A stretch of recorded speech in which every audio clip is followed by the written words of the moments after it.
اس نے انہیں بتایا کہ اس نے ہمیں کسی اور چکر میں لا کر اپنے جال میں پھانس لیا ہے اور وہ ہمیں ورگلا کر ایک نہ ایک دن ان کے پاس لے جائے گی۔ لڑکی ہوشیار ہے، آنکھوں میں دھول جھونکنا جانتی ہے۔ مجھے اب بھی شک ہے سلطان، میں نے کہا۔ چونکہ تم اکیلے اس سے ملتے ہو اس لیے تم ہی بہتر سمجھتے ہو کہ وہ تمہارے ساتھ کھیل رہی ہے یا تم نے اسے اپنے جادو میں لے رکھا ہے۔ میں اس کے سوا اور کیا کہہ سکتا ہوں کہ ہوشیار ہو کر رہنا۔ اگر پسند کرو تو میں بھی تمہارے پیچھے پیچھے لاجونتی کو پتہ لگے بغیر آ جایا کروں۔ نہیں، سلطان نے جواب دیا، میں ایسی ضرورت محسوس نہیں کرتا۔ سلطان 7 8 راتیں مسلسل اسے ملتا رہا۔ ایک روز وہ واپس آیا تو اس طرح خوش تھا جیسے وہ کوئی ملک فتح کر کے آیا ہو۔ وہ آتے ہی مجھ سے بغل گیر ہو گیا۔ آج میدان مار لیا ہے، اس نے کہا اور جیب سے مٹی کی ایک ڈسک نکال کر مجھے دکھائی، کہنے لگا، یہ دیکھو، اس نے اپنے گروہ کے ٹھکانے کا دروازہ کھول دیا ہے۔ میں نے اس ڈسک کو دیکھا، یہ بالکل ویسی ہی تھی جیسی رام سروپ کے اٹیچی کیس سے برآمد ہوئی تھی۔ اس پر بھی حرف دھے کنندہ تھا۔ یہ تو وہی ہے، میں نے کہا۔ بالکل وہی، سلطان احمد نے کہا۔ لاجونتی اب مکمل طور پر میرے قبضے میں ہے۔ اس نے تصور میں میرے ساتھ شادی کر لی ہے۔ آج ہی کی بات ہے کہ اس نے کہا، سلطان، شادی کی کیا ضرورت ہے؟ یہ دلوں کا میل ہوتا ہے، مذہب بھی دل ہی کا معاملہ ہے۔ میں تمہارے ساتھ چلی چلتی ہوں، میں دل سے اپنے آپ کو مسلمان اور تمہاری بیوی تسلیم کر چکی ہوں۔ تم نے اسے خاوند بن کر دکھا دیا ہوگا، میں نے کہا۔ نہ یار، سلطان نے کہا، ایسی کوئی بات نہیں۔ میں نے اپنی نیت کو اپنے قبضے میں رکھا ہوا ہے۔ جس روز میں لاجونتی جیسی کسی عورت کا بغیر نکاح کے خاوند بن گیا، اس روز سلطان تو زندہ رہ جائے گا لیکن سی آئی ڈی کا سب انسپیکٹر اور سراغ رساں مر جائے گا۔ تم یہ سنو کہ میں کیا خزانہ لے کر آیا ہوں۔ اس گروہ کے کسی آدمی سے کسی دوسری جگہ کا رہنے والا اسی گروہ کا ممبر ملنا چاہے، وہ دونوں ایک دوسرے کے لیے اجنبی ہوں تو وہ اپنا تعارف اس ڈسک کے ذریعے کراتے ہیں۔ ان میں سے ایک آدمی کو کوئی جگہ بتا کر یہ کہا جاتا ہے کہ وہاں جا کر وہ اس ڈسک کو اپنے ایک ہاتھ سے دوسرے ہاتھ میں آہستہ آہستہ اچھالتا رہے، جس طرح بعض لوگ عادتاً چابی ہاتھ میں اٹھائے ہوئے اس کے ساتھ کھیلتے رہتے ہیں۔ ایک آدمی اس کے قریب آ کر ایسے کھڑا ہو جائے گا جیسے کسی کے انتظار میں آن رکا ہو اور ڈسک والے کے ساتھ اس کا کوئی تعلق ہی نہ ہو۔ وہ آدمی آہستہ سے کہے گا، معلوم نہیں ڈاک خانہ کدھر ہے؟ ڈسک والا جواب دے گا، زیادہ دور نہیں۔ اس کے بعد وہ اکٹھے چلے جائیں گے۔ ان لوگوں نے اپنے دستی بم بھی بنا رکھے ہوئے ہیں۔ یہ اس گروہ کے خفیہ کوڈ الفاظ تھے۔ یہ اتنا قیمتی راز ہوتا ہے جسے کسی قیمت پر نہیں بتایا جاتا۔ لاجونتی نے یہ سلطان کو بتا دیا تھا۔ سلطان، میں نے کہا، میں تو اب بھی خطرہ محسوس کر رہا ہوں، کہیں ایسا نہ ہو کہ تم جاؤ اور جس آدمی سے ملو وہ تمہیں اپنے ساتھ اسی انجام کو لے جائے جہاں لاجونتی لے جانا چاہتی تھی۔ تم نے لاجونتی کی بےتابی نہیں دیکھی، سلطان نے کہا۔ مجھے ایسے ملتی ہے جیسے ماں کو کئی دنوں کا کھویا ہوا بچہ مل گیا ہو۔ وہ تو میرے لیے پاگل ہوئی جا رہی ہے۔ میں نے بھی لڑکیوں کی بےتابیاں دیکھی ہیں، میں نے کہا۔ بہرحال اگلا قدم تم اکیلے تو نہیں اٹھاؤ گے؟ ہاں ہاں، سلطان نے کہا۔ صبح ول صاحب اور ایس پی صاحب کو پوری رپورٹ دیں گے۔ اس گروہ میں داخل ہونے کی اسکیم تو بنائیں گے نا؟ صبح ہم دفتر گئے تو انسپیکٹر ول کو یہ پوری رودات سنائی، لاجونتی کے متعلق بھی سب کچھ بتایا اور یہ بھی بتا دیا کہ وہ سلطان کے ساتھ شادی کرنے کا فیصلہ کر چکی ہے۔ صاحب بہادر، میں نے کہا، ہو سکتا ہے کہ لاجونتی کا یہ فیصلہ چال بازی ہو، یہ سلطان کے لیے بلکہ میرے لیے بھی خطرہ ہوگا۔ فکر نہ کرو، انسپیکٹر ول نے کہا، تم دونوں اکیلے نہیں ہوگے، جانسن صاحب کے پاس چلو۔ ہم دونوں نے وہی کہانی جو ول کو سنائی تھی ایس پی جانسن کو بھی سنا دی۔ وہ تجربہ کار پولیس آفیسر تھا، اس نے دنیا کے یعنی مجرموں کی دنیا کے بڑے کردار اور بہت سے رنگ دیکھے تھے۔ اس نے بال کی کھال اتارنی شروع کر دی۔ اسے بھی یہی شک تھا کہ لاجونتی دھوکہ دے رہی ہے۔ آخر اس نے اپنی ہر طرح سے تسلی کر لی، اس مہم میں تم دونوں نہیں ہوگے، ایس پی جانسن نے کہا، اور سب انسپیکٹر اللہ داد کو بھی اس میں شامل نہیں کیا جائے گا۔ یہ گروہ تم تینوں کو پہچانتا ہے۔ انسپیکٹر ول، تم کس کو بھیجنا چاہو گے؟ کوئی مسلمان ہی ہوگا، ول نے کہا۔ یہ گروہ ہندوؤں کا ہے، اس لیے ہم مہم میں کسی ہندو افسر کو شامل نہیں کرنا چاہتے۔ اس نے ذرا سوچ کر کہا، اے ایس آئی عتیق بہتر رہے گا۔ وہ اسی علاقے کا رہنے والا ہے، سلطان نے کہا۔ ہندوؤں کی طرح بول سکتا ہے اور ان کے مذہب اور طور طریقوں سے بھی واقف ہے۔ اے ایس آئی عتیق الرحمان کو اسی وقت بلا لیا گیا۔ عقلمند آدمی تھا، اگر وہ فلمی دنیا میں یا کسی تھیٹر کمپنی میں چلا جاتا تو ایک کامیاب ایکٹر ہوتا۔ ایس پی جانسن اور انسپیکٹر ول نے اسی وقت اسکیم تیار کر لی اور جن آدمیوں نے اس میں شامل ہونا تھا انہیں بلا لیا گیا۔ انہیں تفصیل سے بتایا گیا کہ یہ کیا آپریشن ہے اور کس آدمی کی کیا ڈیوٹی ہے۔ سلطان احمد کو حکم ملا کہ وہ عتیق کو ڈسک اور کوڈ الفاظ اچھی طرح سمجھا دے۔ وہ دن احکام، ہدایات اور ریہرسل میں گزر گیا۔ ریہرسل کی ضرورت عتیق کو تھی کیونکہ خطرناک کام اسی نے کرنا تھا۔ باقی آدمیوں نے عتیق کی حفاظت کے لیے اور آخر میں چھاپا مارنے کے لیے پرائیویٹ کپڑوں میں اس جگہ کے ارد گرد رہنا تھا۔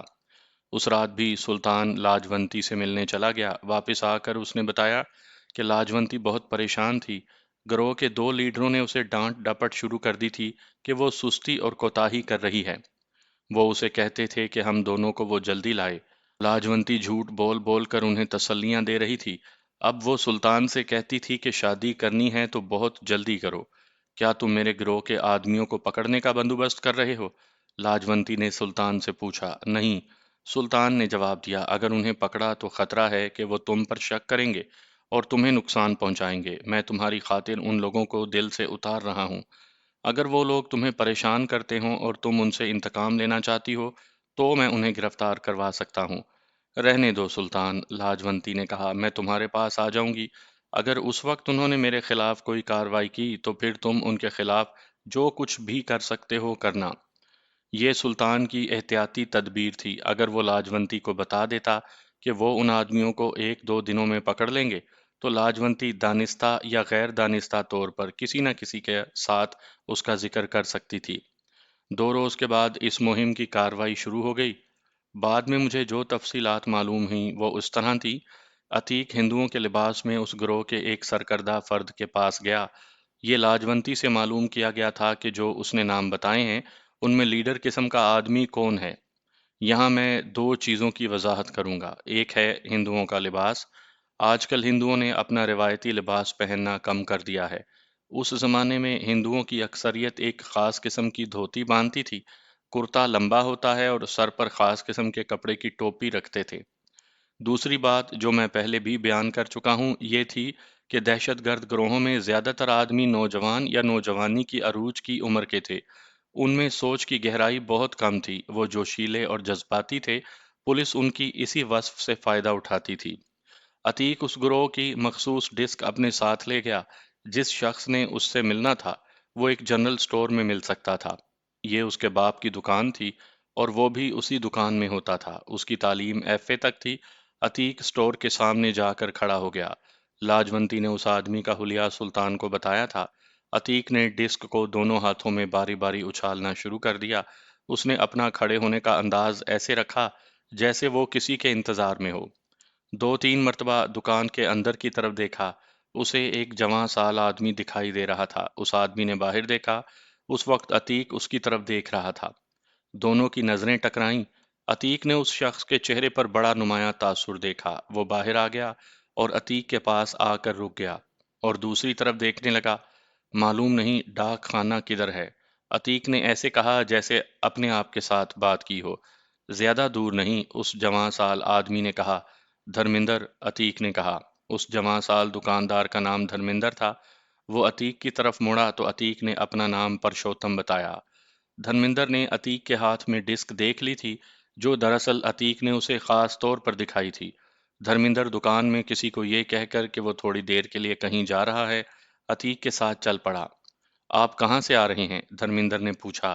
یہ پوچھنے اور بتانے کی ضرورت نہیں، عتیق نے باروب لہجے میں کہا جیسے وہ بڑا لیڈر ہو۔